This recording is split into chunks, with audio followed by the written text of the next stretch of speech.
A cúpula do partido de pegar R$1,5 bilhão. Vamos ver os 8 denunciados? Olha só, o ex-presidente Lula aparece na denúncia como chefe e grande idealizador do esquema. E em seguida, a ex-presidente Dilma Rousseff vem como a grande negociadora na compra de apoio junto com os ex-ministros Antônio Palocci, Guido Mantega, Edinho Silva e Paulo Bernardo. A senadora Gleisi Hoffmann, atual presidente do partido, e o ex-tesoureiro João Vacari Neto completam a cúpula petista de denunciados. Rodrigo Janot mostra como os acusados montaram uma rede de arrecadação de propina no governo, principalmente via Petrobras. O ex-presidente Lula foi apontado como líder do esquema e, por isso, se condenado, pegaria uma pena maior, não é, Juliana? Chico, a Ana Luísa mostrou aí todos os nomes dessa nova denúncia, né? E para o Procurador-Geral da República, Lula foi o grande idealizador dessa organização criminosa. O Ministério Público somou pagamentos de vantagens indevidas a Lula de R$230 milhões por suposto favorecimento às empreiteiras Odebrecht e OAS. A denúncia analisou o esquema desde 2002. A cúpula do PT cometeu, pelo menos durante 14 anos, crimes contra a administração pública, segundo o Procurador-Geral da República. Na denúncia, ele fala que o esquema envolveu órgãos como Petrobras, BNDES e Ministério do Planejamento e que o esquema permitiu que os 8 petistas recebessem de propina quase R$1,5 bilhão. O procurador diz que só na Petrobras o prejuízo gerado foi de pelo menos R$29 bilhões. O documento fala que Lula foi um dos responsáveis pela constituição da organização e pelo desenho do sistema de arrecadação de propina, seja porque na qualidade de presidente da República por 8 anos, atuou diretamente na negociação espúria em torno da nomeação de cargos públicos com a intenção de obter de forma indevida o apoio político necessário junto ao PP, Partido Progressista, e ao PMDB, para que seus interesses e do seu grupo político fossem acolhidos no Congresso Nacional. O procurador diz ainda, no lugar de negociações políticas, temos negociatas ilícitas, nas quais a moeda de troca não era simplesmente divisão de poder para governar, mas sim a compra de apoio político com a utilização de dinheiro público. Rodrigo Janot define o ex-presidente Lula desse jeito, o grande idealizador da organização criminosa. E detalha os papéis de cada um dos denunciados. Relata que Lula, Dilma e o ex-ministro Antônio Palocci negociaram com o PMDB da Câmara apoio em troca de cargos públicos relevantes que poderiam ser instrumentalizados, como de fato foram, para a arrecadação de propina. Diz que o ex-tesoureiro João Vacari era o responsável pela cobrança de propina no varejo junto às diversas empresas que se relacionavam com o governo federal durante os governos Lula e Dilma. E que os ex-ministros Antônio Palocci e Guido Mantega eram os interlocutores diretos de Lula e Dilma nas negociações que envolviam a cobrança de propina em valores mais relevantes. A senadora e hoje presidente nacional do PT, Gleisi Hoffmann, e o ex-ministro Paulo Bernardo, segundo a denúncia, não apenas davam suporte ao esquema ilícito montado, como também operaram diretamente a cobrança de propina no Ministério do Planejamento.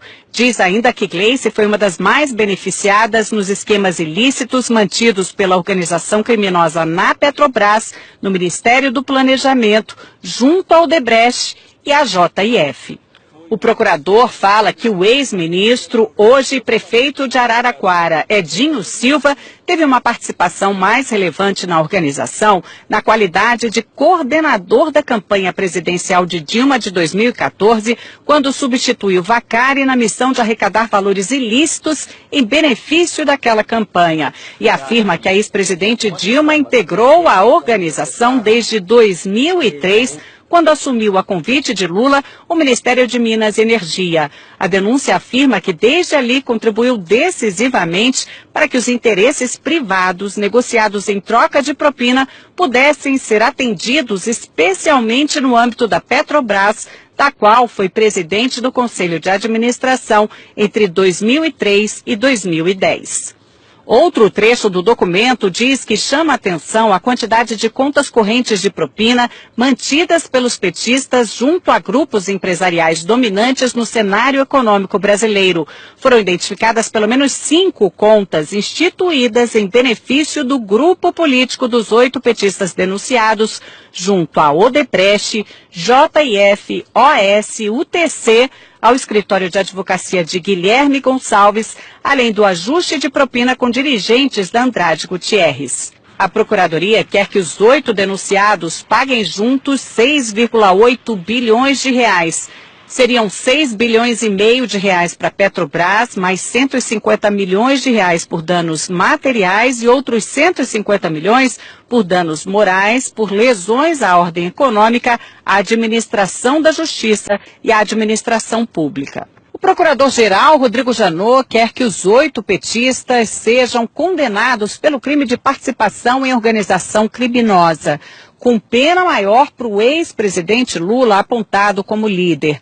Apesar de nem todos terem foro privilegiado, como Gleice Hoffmann é senadora, essa denúncia foi feita aqui no Supremo. Agora, cabe ao ministro Luiz Edson Fachin, relator da Lava Jato, notificar os denunciados para que eles apresentem a defesa, para então levar o caso até a segunda turma aqui do tribunal, que vai decidir se eles viram ou não réus. Dos 8 denunciados, só os ex-ministros Edinho Silva e Guido Mantega ainda não são réus na Lava Jato.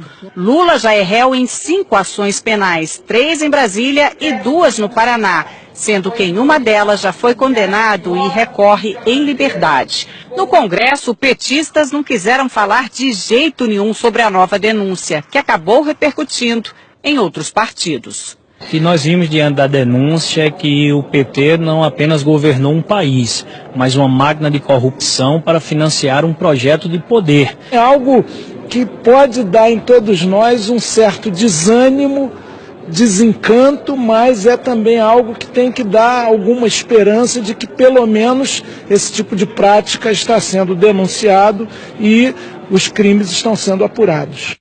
A assessoria de Dilma Rousseff disse que não foram apresentadas provas ou indícios de materialidade de crime e que a denúncia não tem fundamento e que caberá ao Supremo garantir direito de defesa e rejeitar a denúncia. O ex-presidente Lula disse que não conhece o teor da denúncia, que esse é mais um exemplo de mau uso das leis para persegui-lo, que não praticou qualquer crime, muito menos participou de uma organização criminosa. Afirmou que a denúncia é uma ação política.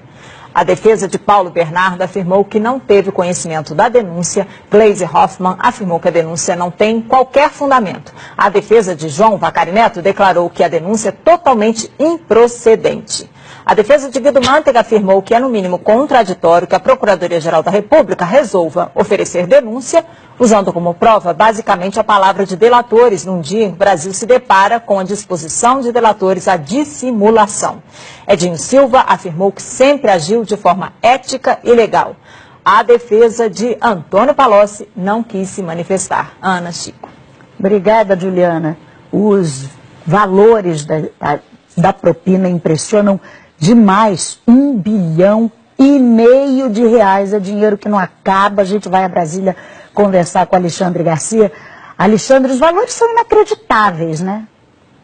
Pois é, as pessoas comuns não fazem ideia do que seja 1,5 bilhão, né? 1,5 bilhão atribuídos pela Procuradoria-Geral da República a 8 pessoas. Mas é mais ou menos como multiplicar aquele apartamento banco do Gedel por 30 vezes o que foi contado ontem na Bahia. E Janot, que confessou ter agido por medo e não por coragem, né, ao reagir às novas revelações envolvendo o procurador Marcelo Miller e a JBS, e que parecia atingido por uma flechada de Joesley, mostrou que ainda tem flechas e alvejou ontem, como a gente viu aí, uma parte do esquema petista, né, desde ex-presidente da República até a presidente do partido. Reagiu E não se sabe se já usou todas as flechas ou ainda haverá mais bambu nesses 10 dias depois de homologada a colaboração premiada do doleiro do PMDB, Lúcio Funaro. Olha, aquele apartamento emprestado na Bahia cheio de dinheiro é um retrato da corrupção brasileira.